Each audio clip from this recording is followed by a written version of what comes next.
residents concerned about our water supply and concerned about what are the processes and rules around whose water is it and can it be sold for profit? Well, obviously it is and it can be, but how much do we need to protect for residents before MDC sells our water? What are the rules about transporting such large amounts of water potentially out of our state, and who's going to protect our watershed?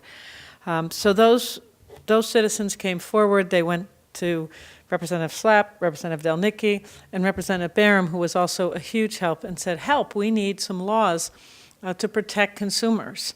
And the Consumer Advocate's Office with Elin Katz was a logical place to look for protection for consumers over their water. The very first public act of the 2017 legislative session was this bill, creating not only the independent consumer advocate, but also eliminating so-called reserve payments, so saving member towns millions of dollars. West Hartford alone, $1.7 million, because the municipality doesn't have to set aside a reserve payment in case another member town is delinquent and can't pay its MDC bill.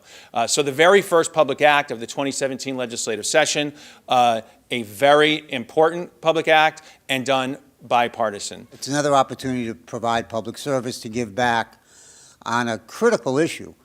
You know, when I started in this back in the 70s, if you had said water was the big issue, people would have laughed at you. At the time, everyone was very concerned about the price of oil and the oil embargo and all those issues. And that was really the driver that created the Consumer Counsel's office, the impact of oil on electric rates. So today's issue, not just in Connecticut, but frankly worldwide, is there's a finite amount of water. What are we going to do with it? Who should be using it? How do we protect it?